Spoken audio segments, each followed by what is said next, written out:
check. Mic check. Yes.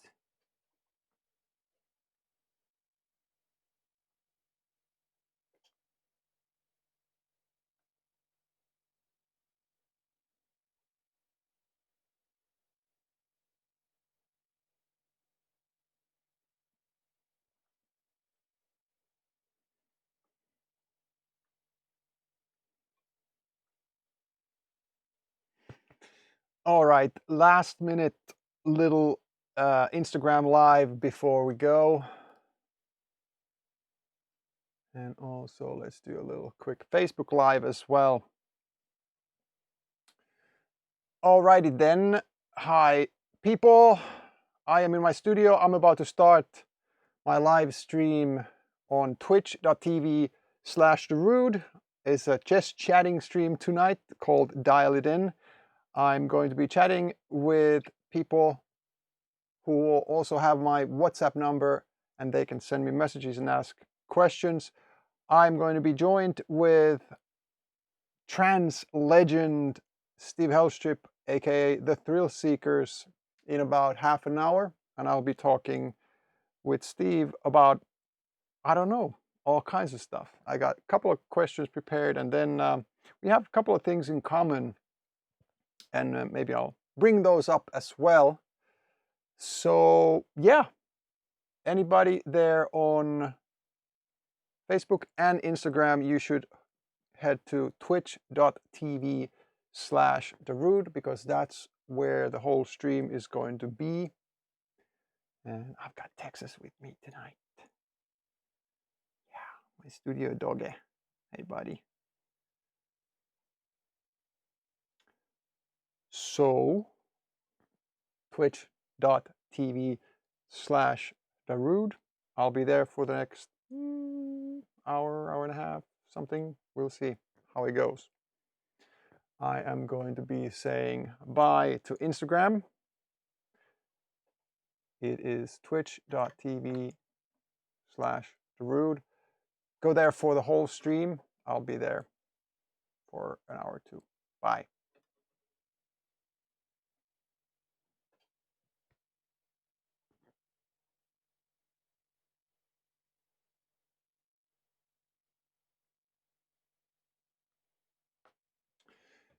Yes, yes, yes.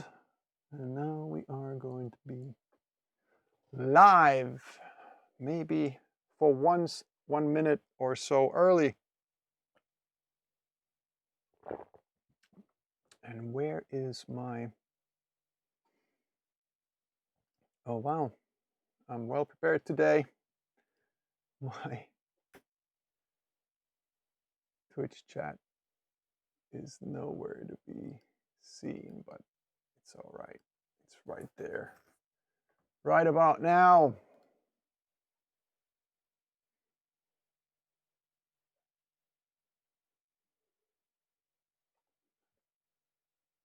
And I hear myself double.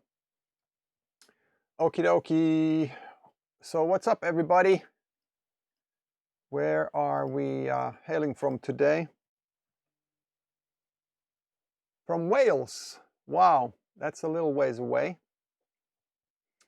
Guys, I'm going to have Steve Helstrip, i.e. the Thrillseekers. Well, that's only one of his monikers.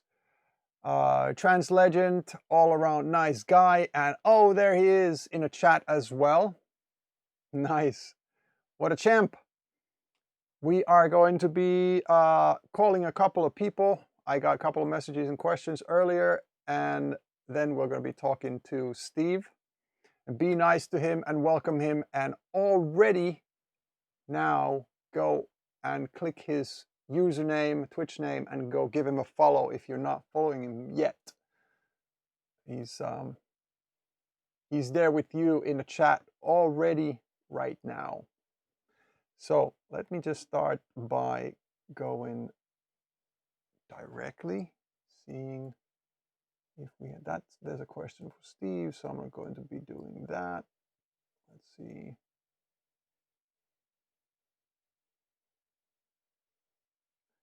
Alrighty then.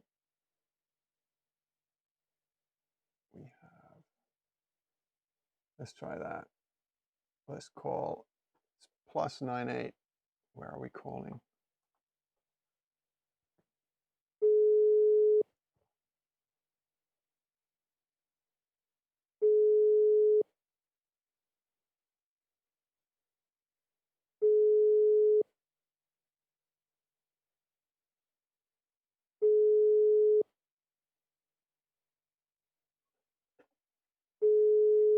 Nice. This again. All right, so let me end that there.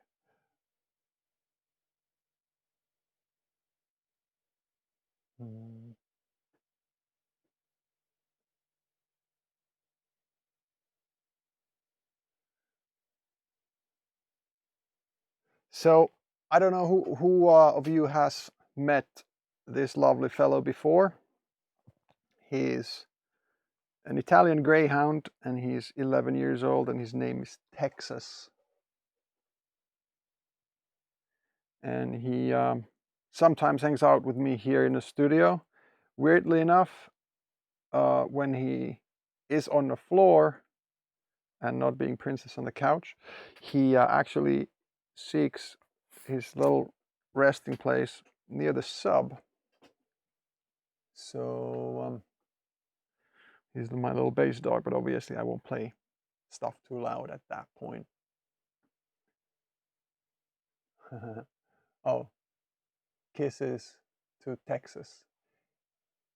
No, Texas, like the state in the US.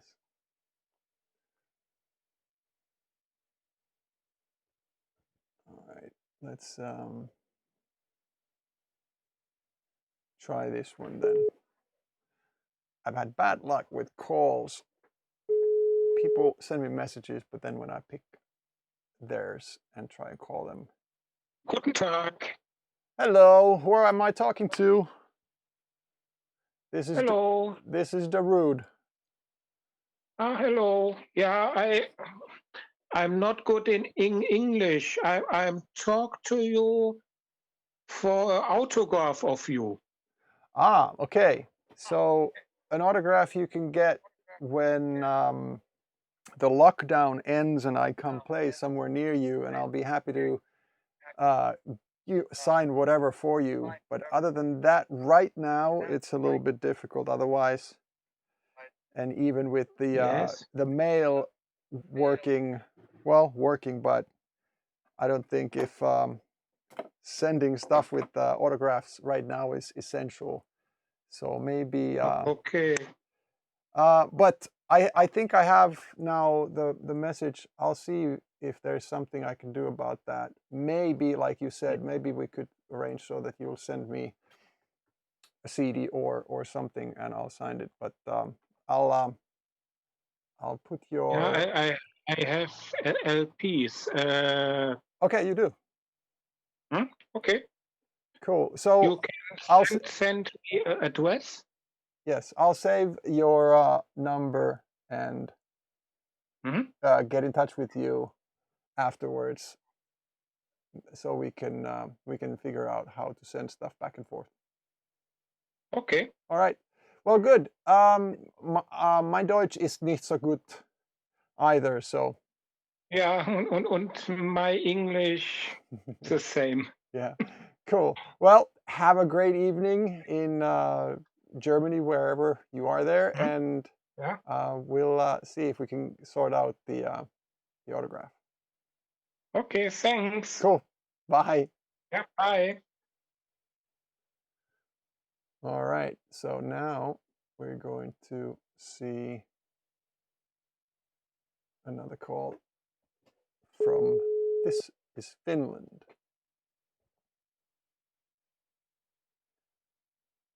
Oh, Minttu. Hello, morjens. Moi, ootko aito, Darude? No kyllä, ei niitä ole kuin yksi ja ainut ja aito. Mitä mä en koskaan uskoisi, että sä olisit edes vastannut? Okei, kuka sä oot? Mä oon Jonne Purhonen tuolta Riihimäeltä. Okei, selvä. Ootko sä tanssimusa-fani? Ja puhutko sä englantia? No kyllä mä tosi paljon musaa kuuntelen. Voidaanko me puhua englantia? Pystytkö sä? Meillä on No en mä oikein osaa, kun mä oon 4. luokalla. Okei, selvä. No, mutta hei, meidän pitää sitten puhua aika nopeasti, koska tuolla on aika paljon myöskin ulkomaalaisia, niin ei liian kauan puhuta pelkästään suomea. Mä voin sitten kertoa niille nopsaa, että mikä oli. Mutta hei, Jonne, kiva, että laitoit mulle viestiä ja niin pysy tanssimusa ihmisenä. Joo, moikka. Okay, moi moi.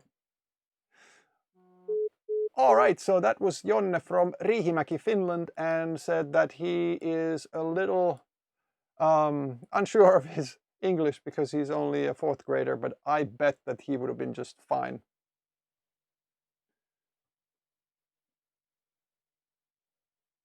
All right.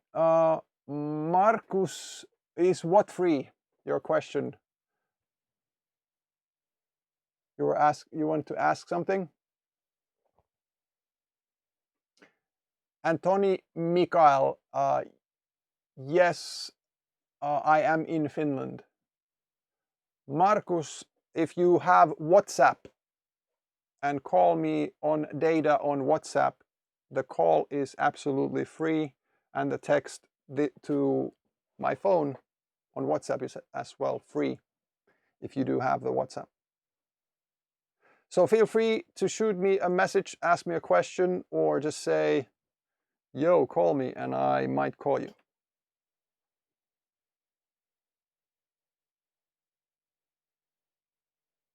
Also, ladies and gents, we have Mr. Thrillseekers, Steve himself, on the chat, so you can shoot me a question on WhatsApp, and when we start talking in a minute, I can ask him that, and we can all hear the answer.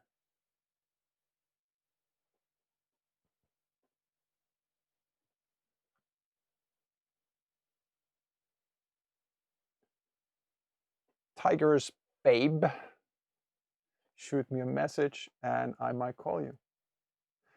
So, how's everybody's week been going? Another week, another lockdown week, but somewhere around the world, as well as in Finland, there's been some restrictions pulled or eased. Have you noticed any differences, and how's that working for you?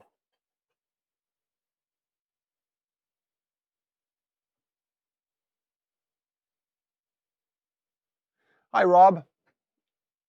I hope you're doing well as well.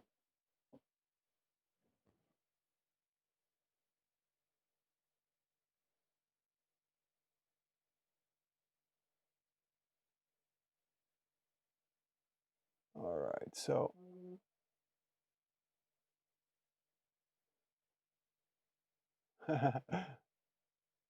I just got a message from Dan again. Should we call Dan and see how Australia is doing this week?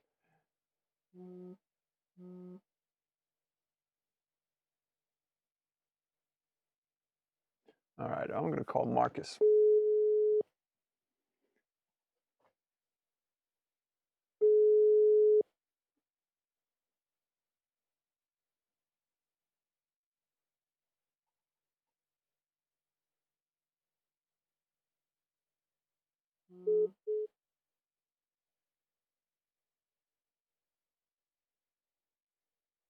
All right, Marcus, if you are there and you send me a message, I'm trying to call you.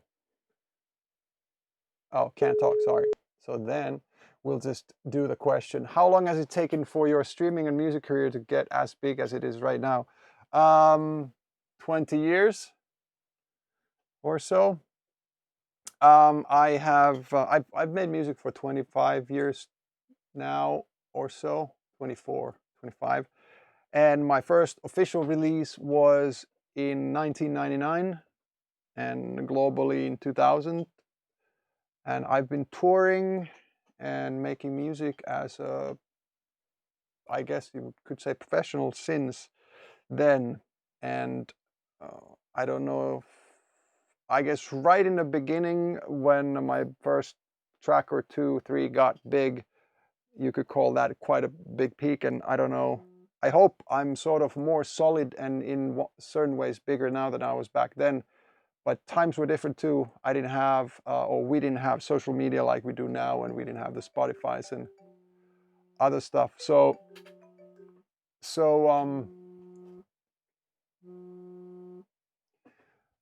it was quite different.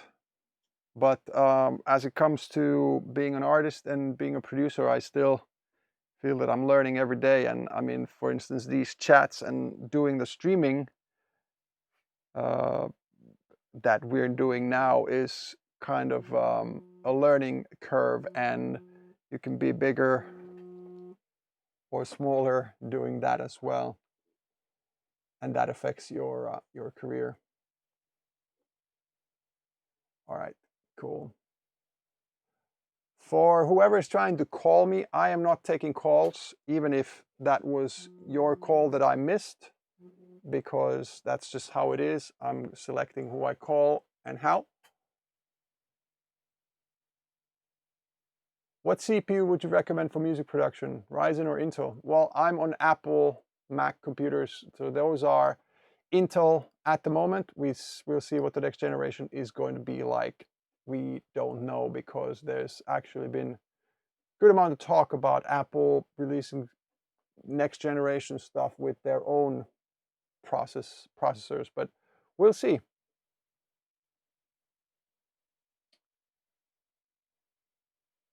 So Idaho is still social distancing and masking. Yeah, I don't understand why people don't wear masks, but that's just me. It's not that big a deal to put it on for going to a store or anywhere in public. Adam, not going to be mixing. It's a Q&A/talk, and then I'll have my colleague, the Thrillseekers, Steve Helstrip, with me in just a moment. I'll call him and we'll do a little Skype chat, and you guys can ask questions from him as well.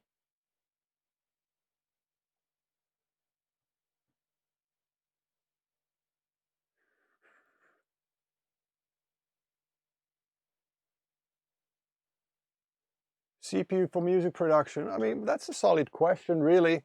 It was at one point where, for instance, some programs didn't really like AMD processors at all, and you know, PCs have had both Intel and AMD for a good while, and what have you. So in that way, it's not a weird question, but it's mostly, I guess, you would talk, or at least I would talk about for Apple computers. It's just, you know, whether it's 4 or 6 or 8 core or whatever, and the clock speed.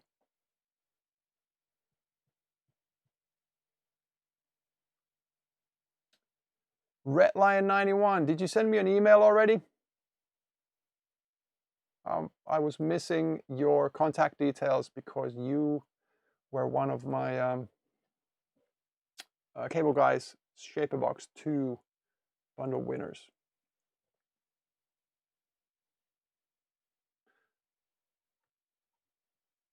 The mentor, well, actually, you know, not arguing with you, it was definitely at some point a lot more Mac leaning when we're talking about music inclined people, but it's kind of the same these days. And I mean, you know, you can have a very high powered PC do exactly the same things as a Mac, or the other way around, and they both would have almost the same logic boards, almost the same memory, almost the same processor, and so on. It's not really that big a thing. It's just a matter of what you like. Some people like to build custom PCs. Macs often come almost, you know, order them as you like them. There's a little bit of custom choices to make, but other than that, not that much. And I, for one, am in that boat.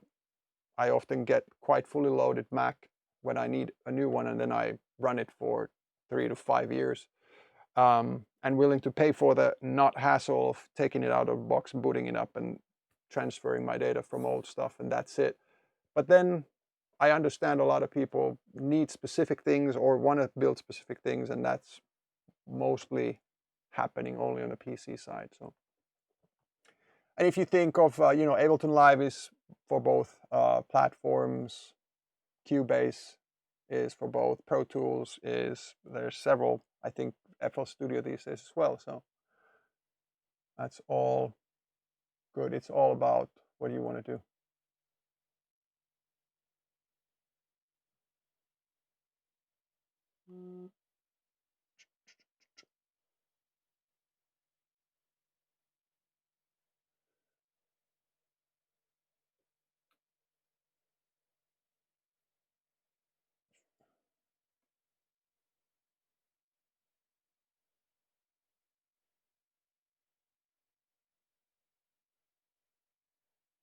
I actually know very, very little about the Ryzen. I've just seen talked about everywhere, but I don't know much about it. So I shouldn't really be, well, I can talk about it, but I don't have too much of an insight into that. I think since I'm actually not getting a million good questions this week, only for autographs and Sandstorm spam, a couple of good ones, but there was something for Steve as well. So I think I'm gonna try and see if we can connect with Steve, if he's around, and then we can have our chat. So we can, people on Facebook, I am going to be actually cutting the stream down out now, so you can check the rest of the stream and especially the chat with Steve that I'm about to start on twitch.tv/Darude later.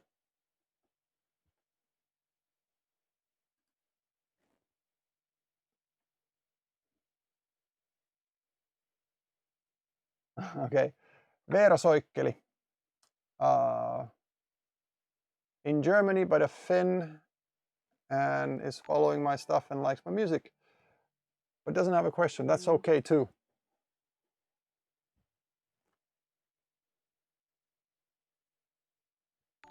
All right, Steve, if you are hearing me, let's see if we can connect now, and then see how quickly I can get my setup done this time.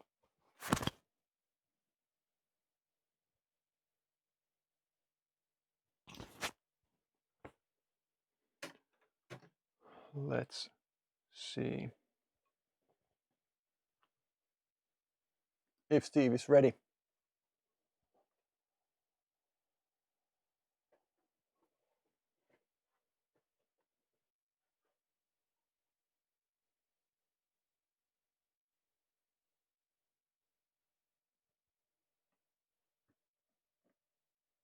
Line to reach is currently unavailable. Nice. Well, that happened. And then this happened. It's really interesting how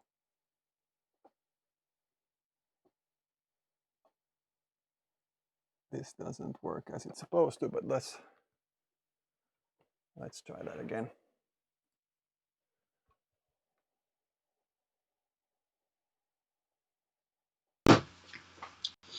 There we go. Dude. There we go. And if you're watching the stream, I'm adjusting you on my screen, but it's all good. Good, you hear me okay, buddy? Yeah, I'm good. I was just grabbing some lunch because I've been so busy all day, and I thought it was. I thought I had a few more minutes, but never mind. Just grabbing some lunch because I've been so busy all day, and I thought. I'm sorry, mate. Okay, now I hear you double or triple. Okay, let me try and turn this down. This is interesting. Now I hear you double or triple. Okay, let me try and turn this down. This is interesting. Okay, I know what the problem here is. We have. I'm following along on Twitch as well as here. Okay, so the Twitch is. The volume on Twitch. We have. There we go. Noni, yes. I think that's better. We yes, better? That's perfect. All right, so ladies and gentlemen, fellow humans, this is Steve Helstrip. That is how your name is pronounced, Helstrip, right? It is exactly. Yes. because I just don't want to butcher it. And I guess the Thrillseekers is your biggest moniker, but you have many. And to me and to probably all my followers, you are a trance master, one of the big ones there. So I'm very happy to have you on my stream.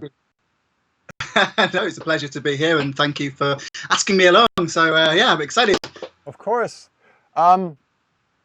This is just sort of freestyling. I'm usually asking some questions of yours, your music, and then I'm dropping a couple of links in the stream, and then we can look at the questions that folks have there. Okay. Do you have? Let me try and arrange my screen so I can see both the Skype, which of course is lagging, which is awfully off-putting when I can hear you and your mouth is moving slightly later. But there we go. We'll see how we get on. So, do you have an opinion on the Ryzen, the new processor that people are now talking about in the chat? Because the new processor? Yeah, Ryzen. I don't know anything about this. I'm literally brand new to Twitch. I've been on here for 2 weeks, I think. Yeah. No, but there's a new computer processor that is basically now challenging the Intel line of. Oh, sorry. Right. Sorry, I'm catching up here a little bit because yes, I don't have an opinion because I'm Mac. Yeah. I've seen in the Cubase forums that a lot of people are now switching over, more powerful, more cores, all the rest of it. Yeah. I build Hackintosh systems myself. Okay. So obviously it needs to be Intel. So yeah. I don't build Hackintoshes, but I'm a Mac guy as well. So my main computer has now been a 2018 MacBook Pro, and yeah, it's working perfectly for me. The only thing is that it's a little scary trusting just one piece of the equipment, both for gigging and in the studio. It's really, easy, no transferring files through Dropbox or whatever. I've done that before, 2 computers before. But then at the same time, if I break this or if I lose this, then I'll be shit out of luck. Your head's going to explode, right? Yeah, exactly. Yeah, but I just upgraded to the new record box. So I don't know if you've tried record box 6.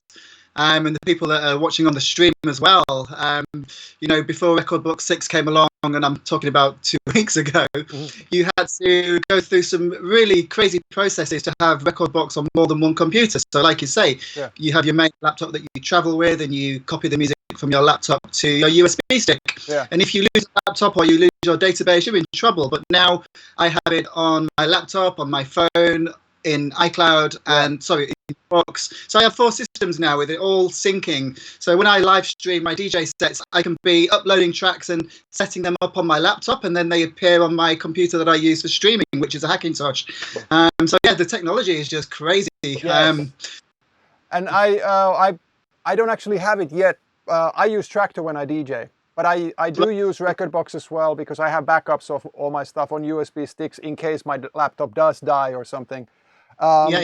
But so I read good things about it, and especially the fact. I mean, I think you've already, at least on a Tractor-based system, you've been able to prepare your tracks on a mobile version of Tractor, at least at some point. But now you can do that same thing. Like, how cool is it that you can sit on a flight or a train or a car or your back porch with just your phone or an iPad and prep those tracks like cue points and grid markers and whatnot, and then it's just, and there's like, it feels like there should be 1 more or 2 more steps, but that's just it. You just, like you said, that's it. Yeah. I mean, I was having this conversation with Andy Moore and Lange because we have a WhatsApp group and we chat because we all came to Twitch very late and quite recently, and we were saying you can literally be backstage 10 minutes before your set, preparing your set list, and you literally plug your phone now into the CDJ system, and that's all you need is your phone, and that's on top of streaming directly from your Dropbox to the system in the club. So head explodes with the way technology has just transformed from that. I mean, a few years ago, it was, I'm playing vinyl tonight. I mean, remember all these things, guys? I mean, now I just need my phone and I'm good to go. Yeah. Funny thing about, so I've been around for a little while as well, and people always ask me, like, what do I think, vinyl or CD? or like, but I've never played a vinyl of my own at a club. Oh wow, are you kidding me? Yeah, I started as a well, producer, and then I did live performance kind of stuff. I had a hardware sequencer and whatnot. There were, you know, and then I learned how to DJ. But by that time, it was CDs. Like, well, or I started with CDs. They were still frowned upon at that point for a professional DJ. But like 2003, 2004. But yeah, so I have, you know, the test pressing of, say, Sandstorm and whatever, my early stuff. But I've never touched them. I've never put them on a turntable myself. Wow. Yeah. But I never had any, you know, aspirations to be a DJ. It was never on my radar. I didn't have any technical knowledge whatsoever. And at the same time, we were, you know, working with Neo. I got a call from, well, Paul Van Dijk's manager called my manager to say, look, we're going to sign Synesthesia and we want Steve to come along and perform live at Paul's party. He was having a birthday party in Munich, I think it was. Yeah. And I was all ready. I had my JP8000 and my Nord lead, and I was going to head over there and play Synesthesia and 2 other tracks, you know, as a live PA. Yeah. And that was fine. And then 2 weeks before this was about to happen, my manager called me and said, oh, I've had a call from Paul Van Dijk's manager to say that there isn't room on stage for all your equipment. Can you DJ? And in the moment, he said, well, yeah, of course you can DJ. I mean, it's the Thrillseekers. Of course you can DJ. I've never DJ'd in my life. So I'm like, well, what am I going to do now?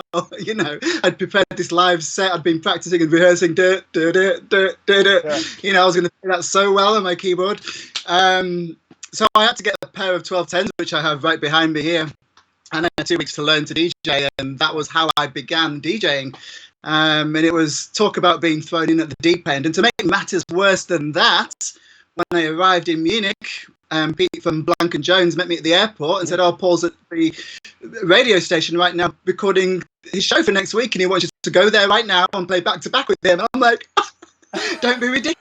I'll do that. So I'm taken in this car to this radio station, Sunshine Live in Munich, or I think it was Munich. And Paul's like, oh, nice to meet you, Steve. Yeah, we're going to record back to back. I'm like, Paul, I'm sorry, I'm not actually a DJ. I've never played once in my life, and I'm going to try not to mess things up too much tonight at your gig. It was like, you'll be fine. So we start to play back to back, and I'm train wreck after train wreck after, and he said, stop. So we stopped the recording and said, look, this is for next week's show. What we need you to do is, you know, we've got 1 hour left for Paul to play for 1 hour. We want you to go back home, record 1 hour, and send us a DAT. Remember those DAT tapes we used to send? Yeah. So I had to, when I got home, I had to record a 1 hour show and send a DAT tape to the radio station to fill in the 1 hour that we'd missed. So that was how I got into DJing. So, and here we are 20 years on. Well, I salute you, because you were going to do that. Anyways, I have a very similar story, in fact, but I did not have the balls to try because, well, Sandstorm did really well on the charts summer 2000, and there was like the Gate Crashers or God Kitchens. I don't, you know, the big ones, early 2000s, and they wanted me to go DJ, but I just simply would not, because I didn't want to go make fool of myself. I know exactly how you felt. And I was shaking. I literally couldn't hold the record. So I think I was smart, because that, you know, I didn't make myself look stupid, but also I missed out on good bit of money and good bit of like quite straight shot up to, you know, a name in a good club kind of thing. But and then we did offer, because I started doing those live sets that I could control and could do, you know, program stuff and whatever. But they did, you know, it was already the era of the superstar DJ sort of had started coming up, so they didn't have room. Right. They didn't want to have backline. They didn't want to have, you know, somebody with a keyboard in a booth and whatnot. So I missed out on a good bunch of that kind of stuff because of that. Right. Okay. Well, you didn't do too badly after all. So it turned out okay. Yeah. But so you already mentioned it. So one probably the first track of yours or production that I heard was Synesthesia, and It came out in '99 originally as the instrumental, I believe, and It did. and Yeah. then our connection. It's really cool that we're sort of, we don't know each other like that, but we've contacted each other on like social media and stuff and whatnot. As much as you would expect, Yeah, right? but we have a very long running connection. So you were signed to Neo Records back then, and I was as well. And then Can I tell you a story at this point? I'll tell you a cool story at this point. I was in Neo's office when they got your copy of Sandstorm for the first time, and I sat with Eddie and listened to it as it came in, and we were like, "That is a hit." And Eddie Gordon said, "Do you want to remix it?" I was like, "I can't add anything to that to make that any better, so I'm going to say no." But yeah, so that was wow. And then the rest. Yeah, seriously, I was there in the office when it came in. Yeah. Oh, I just got goosebumps too, man. That's insane. Yeah, it's crazy, man. And now I'm talking to you 20 years later. Yeah. So, but then myself and my then production partner JS16, we were dumb enough to actually mess with your track. So the original Synesthesia was an instrumental, but then like a year later or so, you guys put a vocal on it from Cheryl Dean, and yeah, Cheryl, yeah. And I honestly think there are not that many tracks in the history of dance music that have done well with a vocal put on after the fact, and I sincerely think that this one is. Like, the vocal is adding a really nice layer of whatever you want to call it, like ethereal stuff or fluff, and obviously probably commercial potential as well. But that's the version we remixed, Jaakko, JS16 and I, and I mean, I hope we didn't do too bad. Do you know what? I think it's been so many years since I heard that. I don't like to play synesthesia in my sets at all, even though, of course, everyone expects me to. It's a bizarre love-hate thing with that track, you know. I mean, the way the story unfolded with Neo and everything else. So lots of good memories, some bitter ones as well. So, you know, I'm sure you have similar kind of feelings about those times. Yeah, I agree. I mean, I don't have I'm happy playing Sandstorm every time I play, but I'm not really excited about. Sorry, I'm looking at the dog. Oh, he's going around. I'm not excited about people demanding, requiring, and especially they require the original version to be played. And I just simply don't see the point where I actually am in a studio and I want to make a new version and I want to make something extra, see the effort, use my time, and then when I play, there's always some snooty whatever who wants to hear the 345 radio edit, because that's right. The only thing I guess they're capable of, or I don't know, whatever. But so I probably played or not played Sandstorm over my career maybe 3 or 5 times, and even half of those times have it because the security stopped the party before it ended or something like that. But it is it's always something that I'm sure, you know, you release a new track, people compare it to or remind you, hey, it's very much like Synesthesia, or it's not like that at all, and either is good or you know it. It's interesting. I like paying attention to those kind of comments come in, you know. It's but you have a huge back catalog, though. I went through it a little bit, and I don't even know. You know, I'm jealous because I haven't released that much music, not even close. Oh, there's I don't know. I think I stopped counting when we got to like the 100th stage. I can hear you still, man. Sorry. Yeah, sure. And then you kind of look at someone's catalogue like Mike Push, who has, you know, maybe, I don't know, 10, 15 aliases, and Ferry Corsten, again, 10 or 15 aliases. And they've got like 200 or 300 in their back catalogue. And you're like, well, I've only just got started, you know, I've only got 100. I mean, come on, I need to up my game a little bit more. Yeah. I really liked Daydream. It came out in 2013, I think. Daydream? Oh, yes. Yeah, the one with you. Yeah, and you don't have to remember these years. This is not a quiz. Go on. clue. You mentioned Andy earlier. I mean, I did this with Andy, and then I was picking out some tracks and years, and he was like, "Oh, I don't know. He started Googling in the middle of the chat, like, I don't know. I don't even remember the track. But so I played it a lot around that time. For whatever reason, don't take this the wrong way, but my music what I was playing was different. So for a while, I hadn't played anything of yours. But Right. that was really, that struck a chord. I like the breathy, whispery vocal that it had, and then there's Yeah, that was York's. Yeah. I think his wife, Jenny. And we talked about doing a collab for some time, and he sent me this idea, and I was like, oh yeah, I love this. Yeah. So he was working in Logic, and I was in Cubase, so I got a copy of Logic working. I couldn't get my head around it, so I ended up taking the stems into Cubase and doing it at my end, but it provided the main bits. Yeah. And what really, I don't know if, I mean, I'm just particular about some stuff, but it sounded really good in the club, and I don't know if, like the the kick is very sine wavy, very simplistic. It sounded. We're getting very. Yeah, but dude, I didn't listen to it today. I've last heard it. I don't know when I last played it, but I remember it. It's a very. I like the kick. It was very non-trance kind of kick. What we're trying to say is, can you send me that kick drum? Of course, I'll send you the kick drum. No No, problem. I've already nicked it. I already nicked it. It's all okay. good.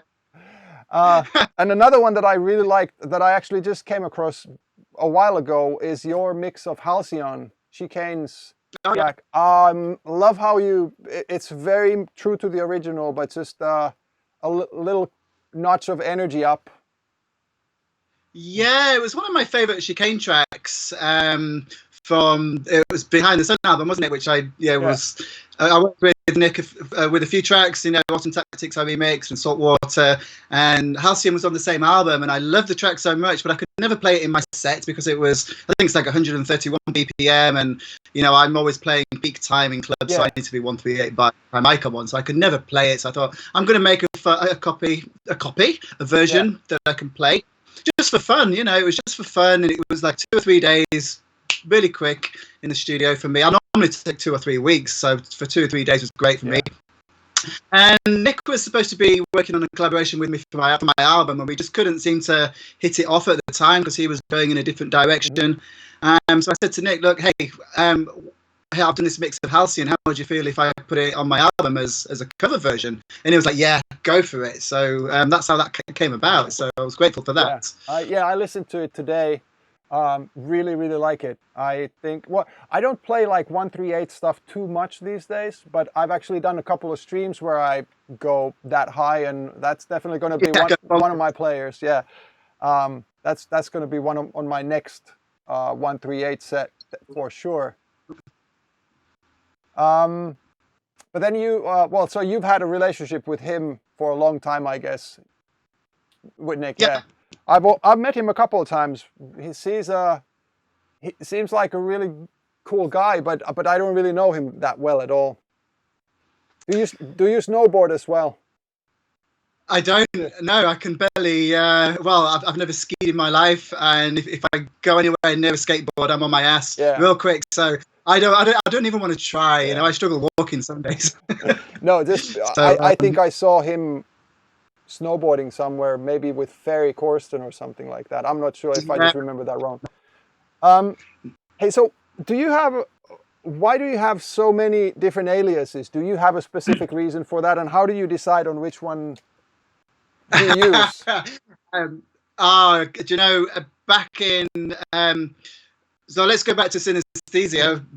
Before that, I was working for a computer games company, and I was working in a very nice studio, very expensive gear, and all analog and blah blah blah. Mm-hmm. And I was taking 2 weeks to make a track to go on computer games. So every 2 weeks, I'd have a new track every 2 weeks. And then synesthesia came along in my own time, and I spent 6 months finishing it because I knew that if I got it right, it could be the start of a career, because I wanted to make trance music. So 6 months, I'm like, hey, this isn't going to work. I need to step up my game. I need to make tracks every 2 weeks. And once synesthesia came out, of course, can you remix this? Can you remix this? Can you do a track for this? Can you do? And I'm like, yeah, sure. So I was banging out tracks once every 2 weeks. I had a new track. And of course, you can't promote. You know, back then you would have one track every 6 months because you'd give, like, let's take Synesthesia for example. Only Paul van Dyk had that record for maybe 4 months, and then we gave it to Tong for a month, and then we gave it to Judge Jules, and then to Paul Oakenfold, and then XYZ. And that's records were promoted back then, so you couldn't have too much going on at the same time. So I'm sitting on all these records. Sorry. What do I do with them? I'll let the dog out, and I hear you still. Sorry, man. So I needed an outlet to put my material out there. So I couldn't have all these Thrillseekers tracks competing for the same space at the same time. So I started working with some of my friends. So I did In Sigma with Andy Perring, who was part of All My Kids and Pulsar. I worked with my friend Tim as Rapid Eye. I put tracks out as On Motion. And there were some others which I forget. And then I made records for other people, and it was crazy back then. And we never thought the income stream would ever end because people were buying vinyls, and the profit margins back then were great. And then the MP3 scene came along, and the internet just completely ruined it for everybody. And that's why I had to start to DJ, because I had no money coming in anymore. And it was a case where 90% of my income was through production and 10% was from DJing. And within the space of 6 months, it went the other way around. It was 90% from the DJing and only 10% from my production. And that's pretty much how it is now. Apart from no income from DJing anymore, so I have no income at all. Trust me, man. We are quite in the same boat here. How it's all evolved, and nobody saw it coming, but here we are, so we just carry on and do our best. Yes, exactly. Well, and I mean, like, I really, the plus side of this lockdown DJing has been that, isn't it different for you DJing now for the screen or for the chat, basically? I've done, well, let me tell you my experience. I mean, I've done, I think, maybe 5 streams now, maybe 6. And I've had to buy everything from scratch, because I didn't even have a mixer. I didn't have any CDJs. I'd never DJed with record books. I didn't have the right microphone. I didn't have the cameras or how to get it into the computer and stream. I didn't know any of this. So literally the last 4 weeks of my life has been just streaming, get my game up, make it look good. And that's all I've done. I've lost many nights sleep working out how I'm going to do the next thing I want to do. And I've arrived at a place where I think it's okay. And I never thought I would be nervous playing to an empty room, but it's frightening. The intensity is like up here. You're watching because when I'm DJing, I've got a monitor in front of me, so I can see the feeds coming in, so I don't have to look away at a laptop. I can look forward to the camera. That was very important to me. I didn't want to be glued to a laptop. And seeing the chat coming in, it's like, oh my God, I can see that there's, a few hundred people on YouTube, and there's a few thousand on Facebook, and there's a couple of hundred on Twitch. And it's like, wow, there's more people now watching me than there would be in a typical club. So you don't want to mess up. You want to put on a good show, and it's all live. If you mess up, it's you're not just thinking about the DJing. You're thinking about the production, the lighting. Is the technology going to be working? Is the stream going to break down? And I've got to reconnect to Facebook when the copyright kicks in. And my head's like, So after I finish stream, I need 2 hours just to relax. It's intense. It really is. I really I totally relate to that. But then now I have to say that, and I know you're like you said, you're about there as well. Like, when you get to a point where most of the stress / work that day is actually not about the production anymore, but then it's checking the tracks and figuring it out. Because I really have been working hard also to be like, I sit down, I press stream, and we're good. Like, just maybe, because I have 3 different streams, like this one, and then the studio one, and then the DJ one. So I just changed the overlay. I'm trying to brand those streams a little different color light, whatever. But that's like minor, just changing the stream name and hitting stream. But for a long time, it took a lot of work, like 2 hours here, just production stuff, trying to figure everything out. But now that it's there, it's actually in a way nice. And the DJing, it's I've played so many tracks that I haven't played in a long time, and then it's cool for a change not to have the drop expectation. And I mean, like, go from drop to drop or banger to banger to banger, that you sort of automatically, at least I feel sometimes at a club or in front of a crowd, like you have to perform for the energy level as well, not. And you can't read a crowd, right? Yeah. You know, when I DJ, you know, I've been DJing for 20 years now, and for the first maybe 5, 6, 7, 8 years, I always knew exactly what I was going to play, what the order was going to be. I'd have it all worked out, so you know the keys worked and everything else. And then for the last 10, 12 years, I've always known what my first 2 tracks are going to be, and that's it. Yeah. And I just like to freestyle, and that's what I've been doing on my live streams. I'll set out with you know, an idea to play for 2 hours. Like I did a set for Luminosity on Sunday, I think it was, and the idea was to play for 2 hours. I ended up playing for 6 hours, and you can, because there's no one telling you got to well, and yeah, there's no one telling you to close down, and because you're not reading a crowd and you can see the support's coming in, because there's always someone somewhere in the world. Oh, I love this track, I love that track. So that feedback is kind of the feedback you would get in a club. Are they dancing? Are they talking? So you do get a feedback, but it's a different kind of energy. It's very different. And I've really, I think, like, please don't get me the wrong way. And I don't plan my sets from A to Z. So as you know, just a stream of tracks. I actually plan them in like bunches and some similar, or like same key tracks, like 5 of them in a row, not in a row, but in a bunch, and then I play 1 or 2, for instance, and then I go to the next bunch, and then so in my planned set for 2 hours, 35 tracks, I would have 100 to 200 tracks. So I just like skip what I want to skip, but I have sort of like chronological, some sort of order. So that's my planning. But with this, I think I'm going to loosen even at a club or an event when we finally get to do those, because this has been fun.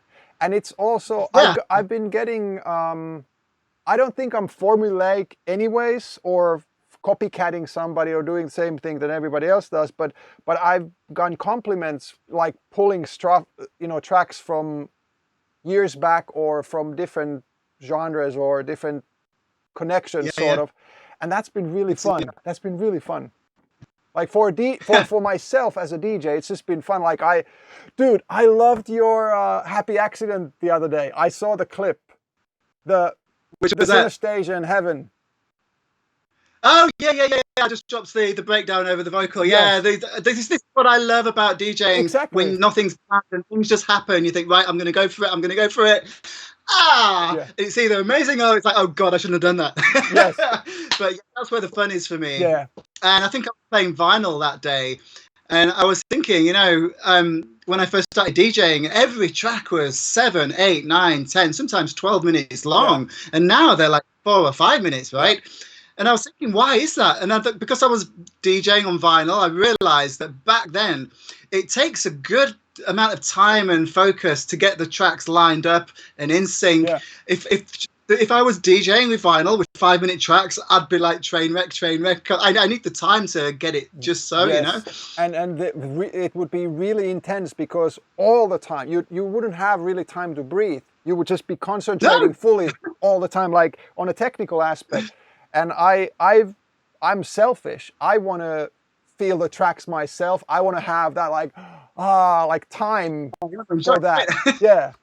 So yeah, but it's the Happy Accidents are the best ones. They are, both when you're DJing and in the studio, when you just hit a riff and you're like, oh, what the hell did I just do? And yeah, I didn't mean to do that, but that's just the best thing I've ever done. Exactly.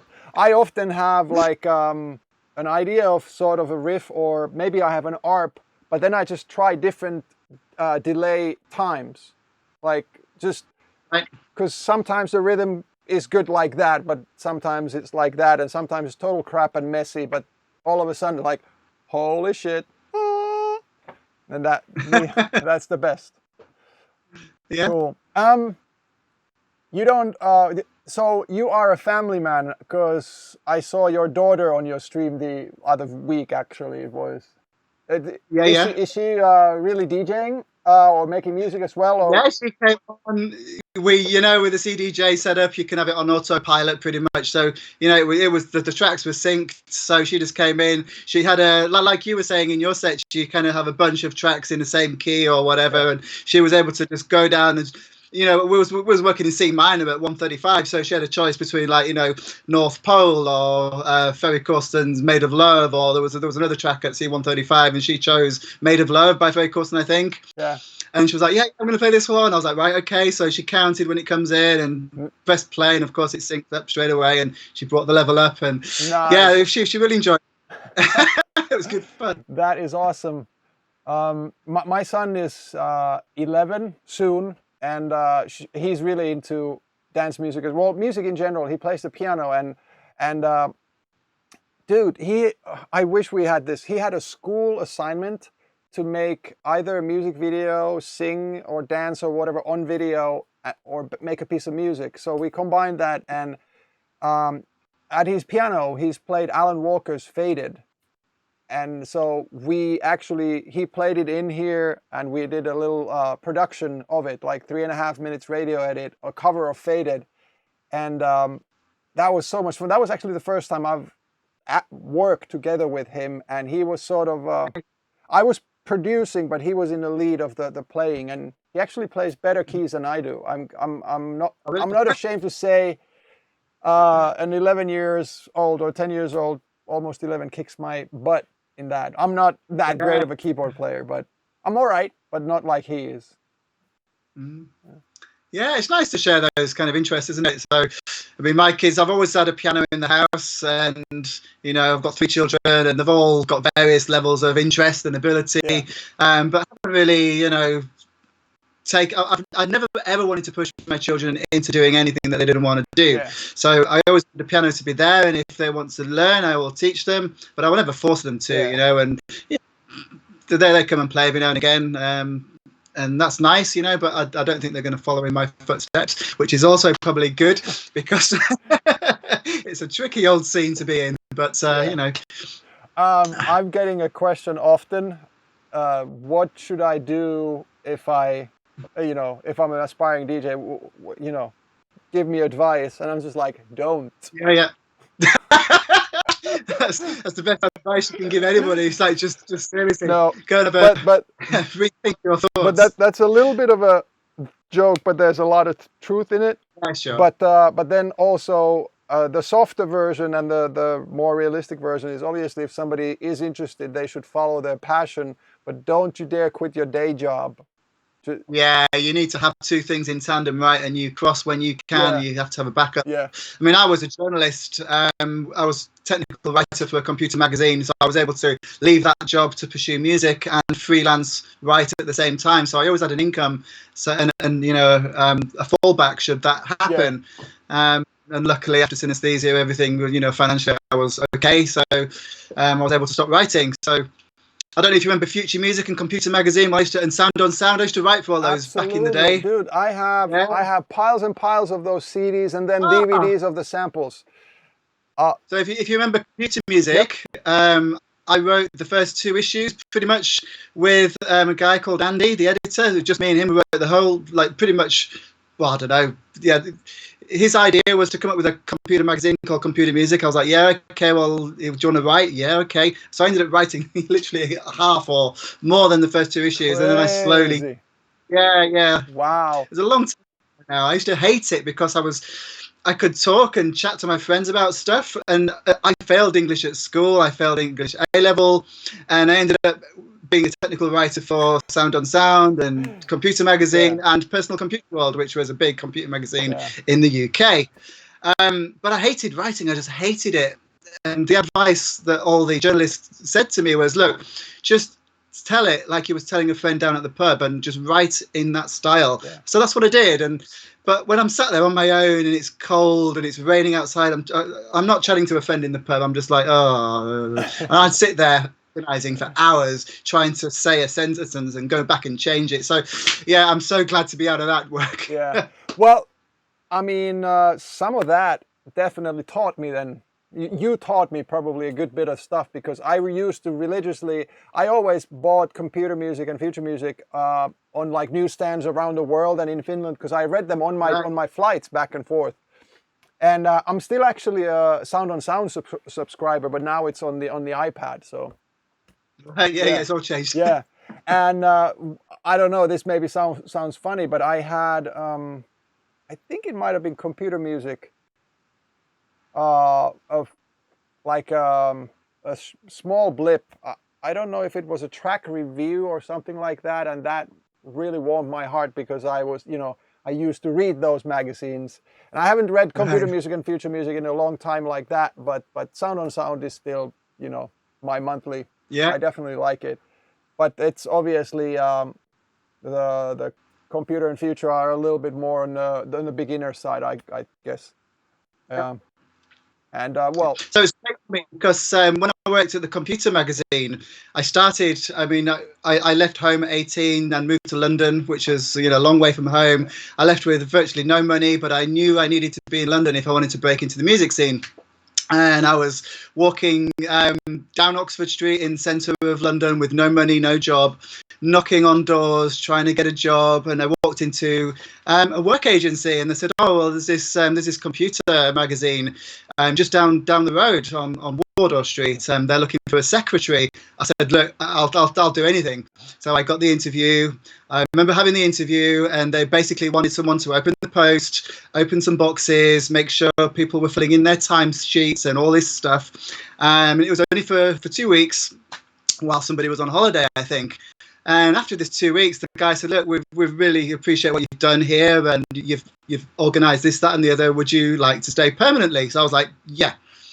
And then after maybe a couple of months, I said, "Oh, I'd really love to write about some music technology software," because, of course, I was making music at home in my spare time. I had a PC, but I didn't have Cubase for the PC. And software instruments were just coming through. There was a thing called Vaz, which was like one of the first musical software plugins that was coming out.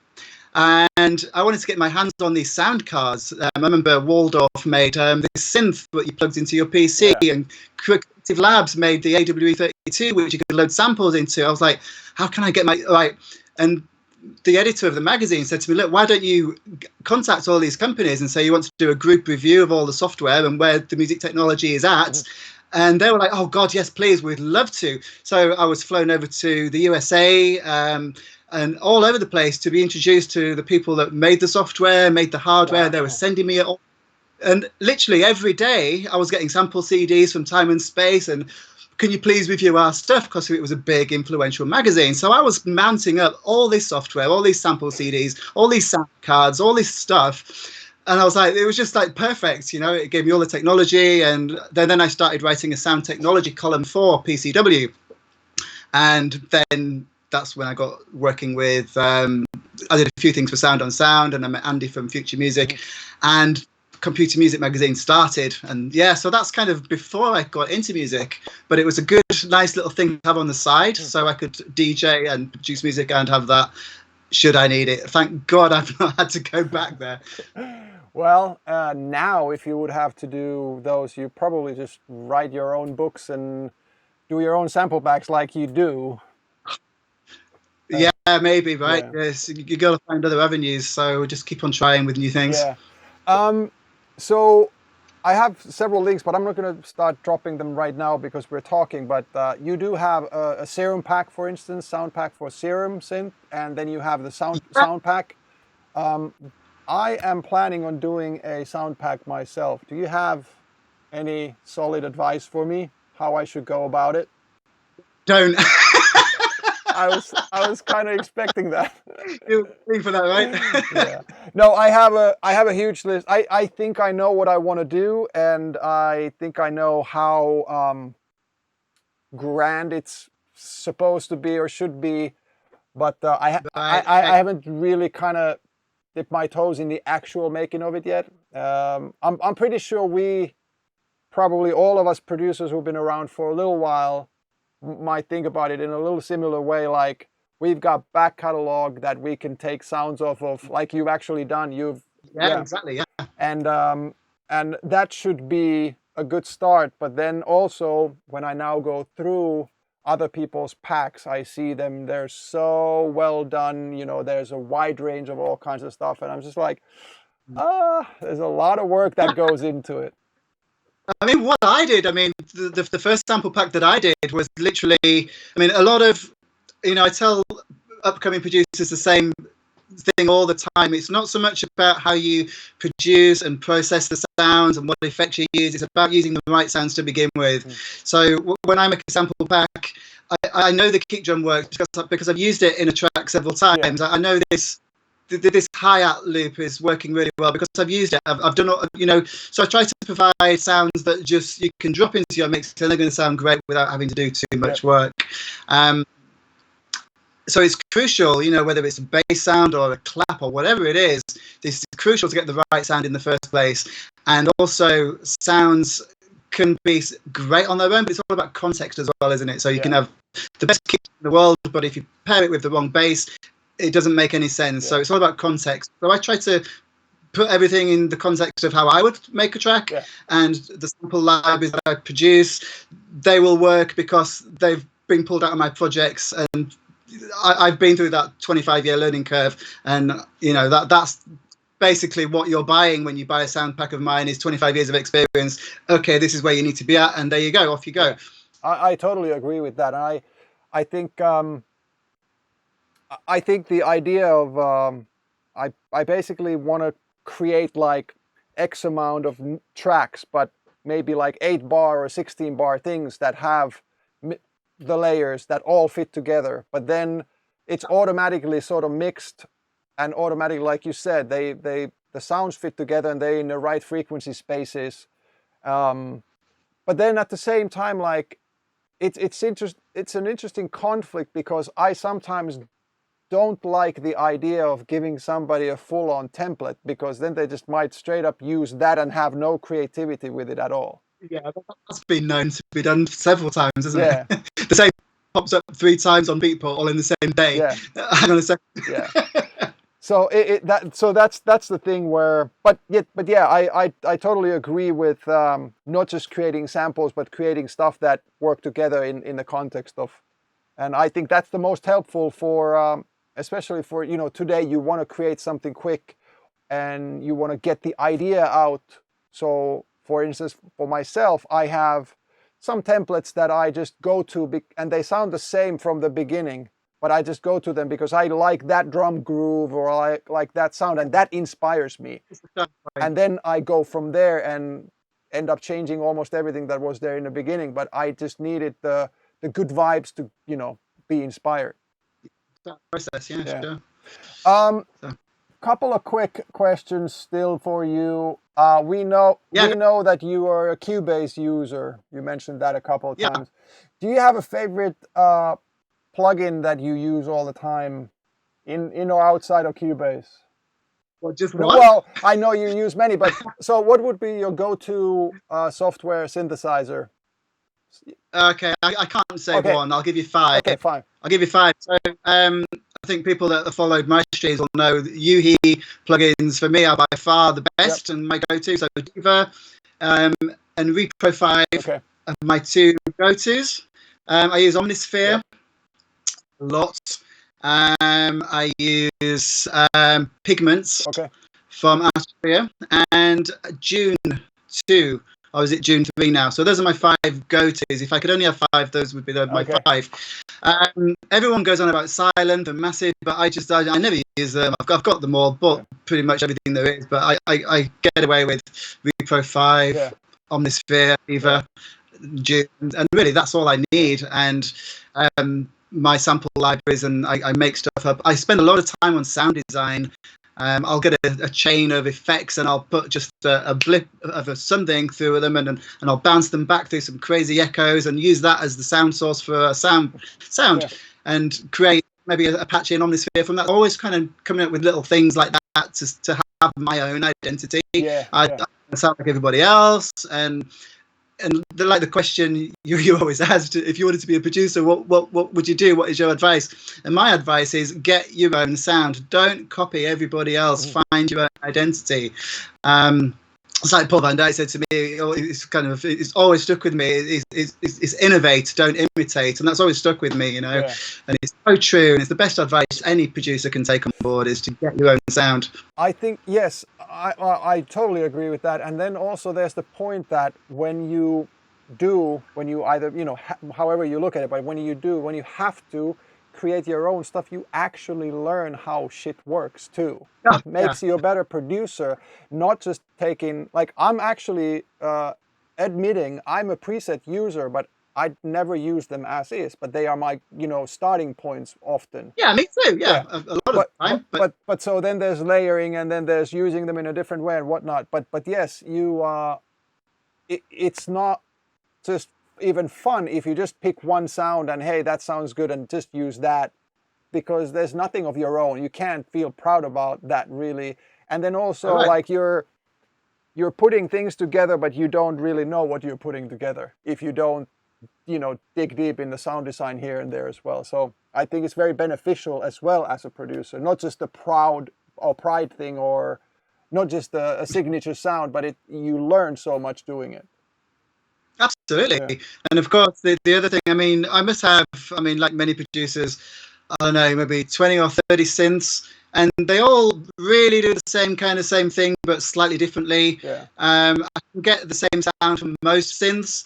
And the trouble is, you look at the interface and you're looking for like the release for the filter envelope, for example, but it'll be somewhere different, and every synth it's somewhere different on another page. Yeah. So it's like, every time I go to a different synth, where do I find this control? And that's why I tend to stick to a very limited range of synths, because I can go straight to what I want. I know how to do it, how to get it, and quick, and I haven't come across better sounding synths than the ones that he produce. And again, with Omnisphere, it's just a dream. Still is. It's like what, 6, 7, 8 years old now, but they just keep making it better and better and better. Yeah. And I have a Keyscape piano library which works inside of it. So that's the piano that I use. That's my go-to piano. I start all my music with piano. I always start with the melody. It has to be the melody. Once I've got the melody, then I go find a synth to, play the melody, and that's how it all begins for me. Yeah. I actually just recently, half a year ago, got Diva the first time. And the first thing I did with it was imitate my trusty JP8080, the patch that is in the beginning of Sandstorm, or the breakdown patch, and it is so close that I was almost in tears.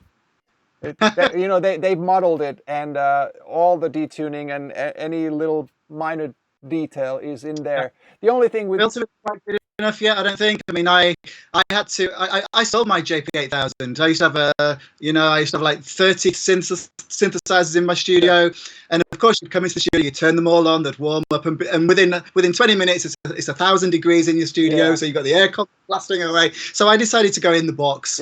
Once I was happy that I could get the sounds that I wanted to, and I compared the JP8000 with the Diva filter for it doesn't quite get there, but the oscillators do sound very close, but the filter isn't there.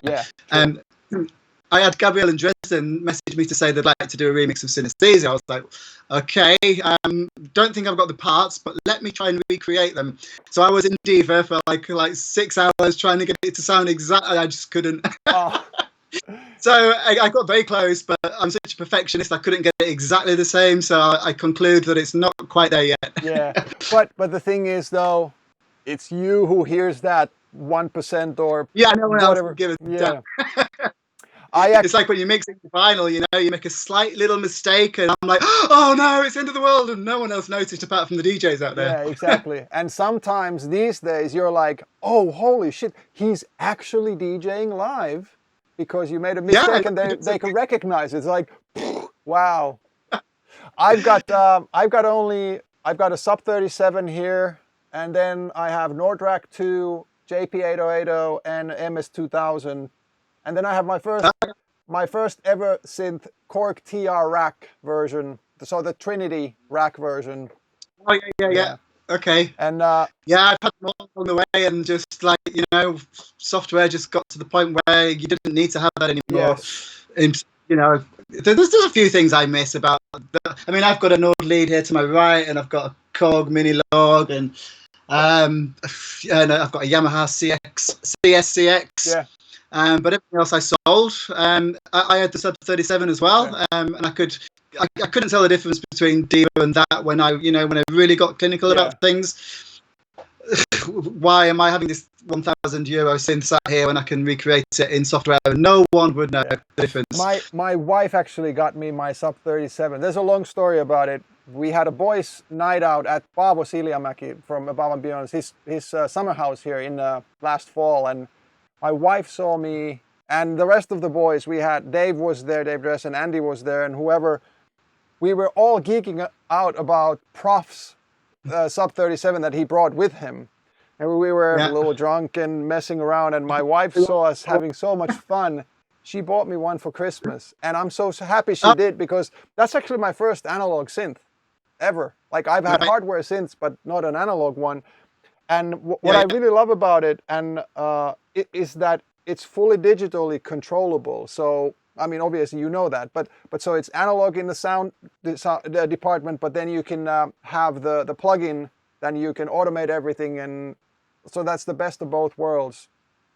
That's why I like it, and I definitely don't disagree with you. You can get sounds from any synth, and you can make them warmer and this and that. I'm not saying that's a game changer in that way, but it's a game changer for me because I found that I really want to, and I benefit out of having something out of the box now that I have to commit at some point, because I'm the possibilities of the plugins and the DAWs, everything in the box. You can tweak stuff for years and years and years. You just go back. And so now I've started using that one, and I also use my Nordlead again, the JP again, and I try to put them on purpose in one of them in every project, so that at least one of them, so that I have to commit at some point. Yeah. And that's just been... Well, when I'm using software now, if let's say I've got some little loop thing going on that I've created in Omnisphere, and it's like I can keep on messing about with that filter and the delay pattern. So I render it to audio, and that's it now, done. Even I can't change the tempo anymore without, degrading the sound quality. So this is it, we're locked in, move along. So that, same kind of idea. It is, and I've really liked that. That's benefited me.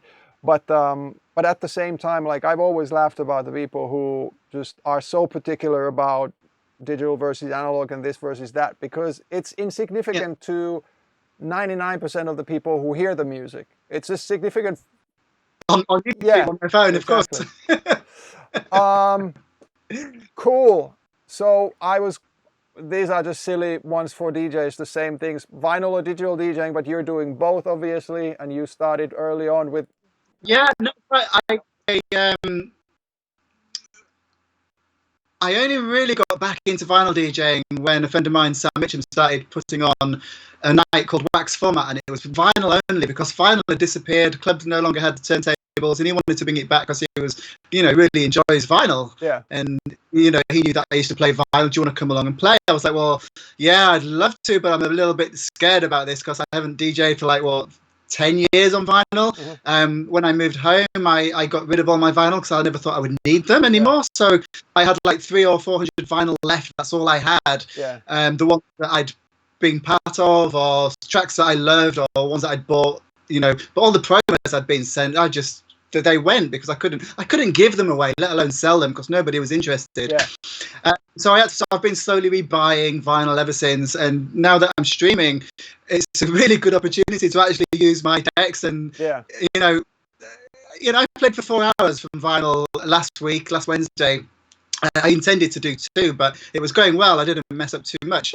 And tonight I'm going to do the same. So from 9 o'clock, I'm going to start. I've got my vinyl. I've picked out 100 records to my left here. Nice. And I'll get through maybe 30 or 40 of them. And, I don't know where I'm going to start or where I'm going to end yet. I need to work out my first 2 records at least. Yeah. And then, So, but yeah, vinyl, because it's a different level of focus when you did DJ. Digital media, you can see them, press the sync button, you can get out of trouble. It's very, very easy. Anyone can do it. But with vinyl, it's very tactile. You're always on it. You're always having to focus, and I love that focus. Yeah. Because when you're not doing anything, you feel a little bit awkward. Stood on stage, well, let's twiddle some knobs to look like you're doing something, because you don't really need to do anything. Yeah. I mean, for me, the definition of a good DJ is someone who can pick the next tune. That's really what it's about. But what do you do in the 5 minutes in between that? You can dance. Yeah. You can twiddle knobs, but with vinyl, you're actually doing something. Yeah. So that's a good distraction from the everyone's looking at me. Ah! Yeah. I actually, I think we talked about it with, maybe it was Bob or maybe it was Andy, but I, for the longest time in the beginning when I started DJing, I had this issue of having to do stuff. But then I saw a couple of DJs who were messing with stuff that didn't really do anything, and I've realized that it looks stupid. It looks weird and silly. And then all of a sudden I got this, I got just, I don't know, confidence, or I was brave. I was like, you know what? I don't need to do anything. Like if, you know, I mix 2 tracks together, and if those tracks are good and the mix was good, whether it's 2 minutes or 5 minutes between them, I don't need to do anything. And once I realized that, like I do totally get your point, by the way, but once I realized that, I realized that I'm not one of those DJs who are so technically all the time doing something, but I'll just be like face up, I'll look at the crowd and I'll wave hi, or I have my iPad, I show stupid pictures. I used to have like cue cards before, like heart or whatever, and that's just me, and that's me interacting. Yeah. But I felt awkward, like you said, about it for a while, but then at some point I was like, you know what? It's fine. Some tracks I mix, sometimes I mix in loops, and sometimes I mix in acapellas on top of whatever. Sometimes I have 4 tracks going on the mixer, but sometimes I have 2 and only one for that 4 minutes. And it's okay, because it's all about the music that's coming out of the speakers, and not how much I masturbate with the knobs, you know. Yeah. But I used to, I don't know, my counter argument early on when I did my CD DJing, and the old school vinyl old guard were like, you know, that's cheating and that's crap and this and that, and you know, the art of DJing. And I said, like, you know what, your art of DJing is trying to dance so quietly and easily that you just don't bump the needle. And if no, Mike does like a nutter when I'm playing, whether it's vinyl or whatever. I love it. I get into it. I have to. Exactly. But then I love to perform, but you know, when I have a couple of drinks to kind of loosen up a little, bit of Dutch courage, they say, and the more I drink, the more I get into it. So yeah, that's kind of how I've evolved as a DJ. Yeah. Very cool, man. Oh, one more thing. So, do you have like a defining moment or most memorable moment of your career, either sort of in good or in bad? Usually, probably people want to tell the good ones. What was it? Was it Cine Stage, or has something happened since then? Or do you have a gig that you were like, holy crap, now this is going well or big, or was it before? I mean, I don't really know, in all honesty, how you can top being chucked into a radio studio with your idol Paul van Dyk and told to play back to back. Sorry, nothing will ever get over that, you know. So that was the defining moment of my career. Nothing else beyond that can ever surprise me, you know. So that it is right there. I actually, this is one more thing in common that we have, because Paul has been very significant for my career as well. Like, there were Judge Jules and Pete Tong, but then Paul Oakenfold as well, but Paul van Dyk played Sandstorm very early on, and so my moment, that moment that you had at the radio station, and that thing with him was July 2000 in Ibiza, and I played at this MTV Ibiza 2000 party. They had this 12,000 people crowd or something like that. The main stage was big. I don't remember where in Ibiza it was, but anyway, so then there was a second stage where Paul was playing 2 hours before my set time, and I heard him play Sandstorm. I was in the backstage, and I ran there, and I got there for the second breakdown, and I had my credentials, but people, you know, Yeah, didn't yeah. know who the fuck I am. So I'm just trying to Right. explain with my, especially back then, not so as fluid English that it is now, who I am. And then finally Paul was just like, just bring him in, and I got to see like a couple of thousand people go nuts with Sandstorm. Yeah, amazing. And that week was so crazy because I also saw him at Amnesia on Thursday, and he played Sandstorm there, and I saw people go nuts. And then on top of that, I played for that crowd, and that was one of my first huge outdoor events. And then it was Ibiza, like the mecca of dance music, and I was all of a sudden there. And one more thing, my name in the lineup on that party was between Armand van Helden and Underworld. And then Wow. the side of it was, the other stage was PVD, probably was the main one, and whoever. And I saw myself on that flyer, and I was just like, yeah. So, yeah. I mean, I was in Ibiza in 1999, but I wasn't aware that there was a dance culture, or I didn't know about Amnesia. I didn't know about any of the clubs then. I was there just as, you know, with my girlfriend, who's now my wife, and we were on holiday, just completely oblivious. oh, you know, wow. I'd synesthete starting to bubble away, and I had no idea that I was in Ibiza, which I now know to be the party capital of the world, but back then I had no clue. So all this was probably happening whilst I was sleeping down the road. Wow. Yeah, probably. Seriously. Probably Paul was So, playing your track there then too.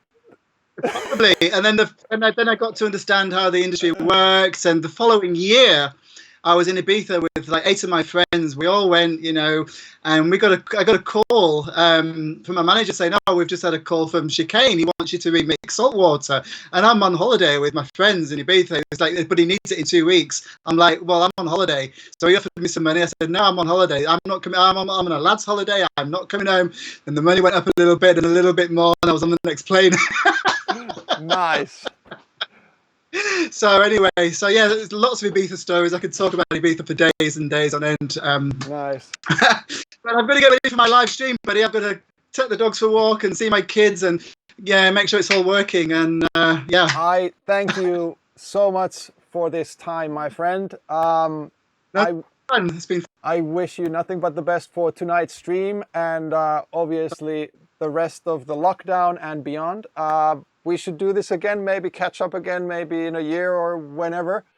And I saw a couple of people were asking about possible Darude and Thrillseekers collab, and I'd be game, but I don't know, you know, we'll see. I never say never to anything, you know. Yeah, let's do it. I'll send you some, and we'll see where we go. We'll see. I know I put you on the spot, but it was somebody asking on the chat. Guys, this is Steve, and he's going to play tonight. Vinyl set. Go and click his name on the chat right after. He's going to punch in a... I can show you what I have down here. Look, let me show you this vinyls here. We have Nice. a whole bunch of vinyls, which all kinds of things from, well, you can maybe see what's going on down here. So I've got about 100 there, which I'm going to pick and choose from. Here's my little studio.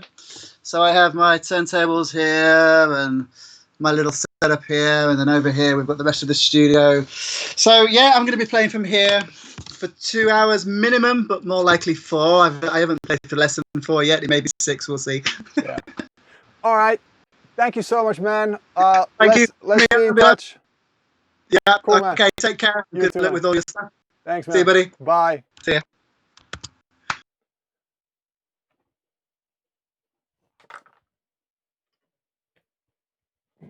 All right. So now that was awesome.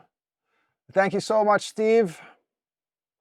You guys, I think the boys have already dropped links. There are the Twitter, the Facebook, and I already just saw the Twitch one. Go give him a follow and a like. And then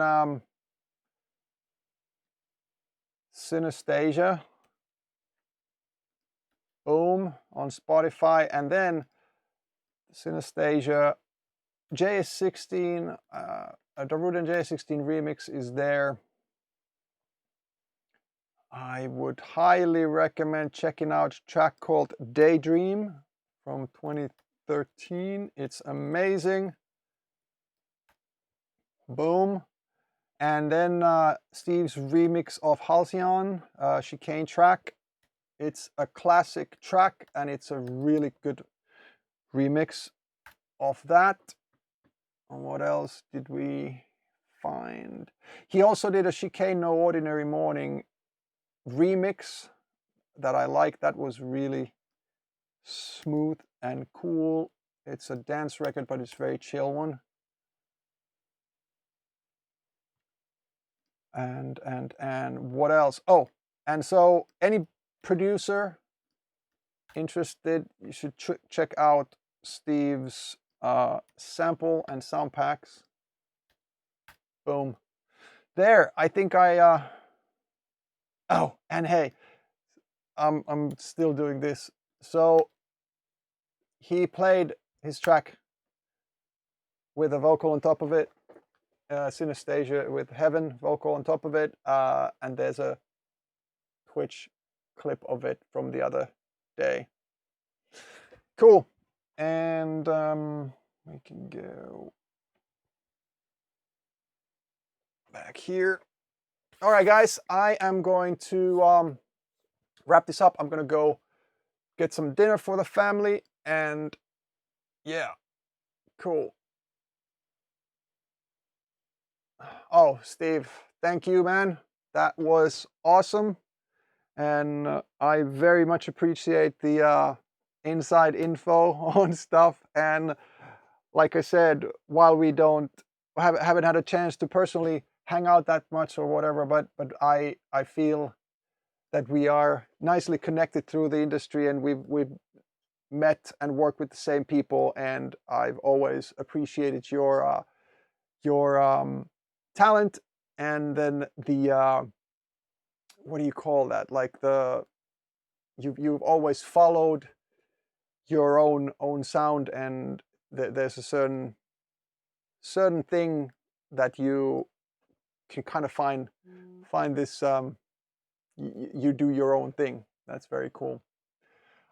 Very interesting to me was the future music and computer music background. I did not know that, but you know, it totally makes sense.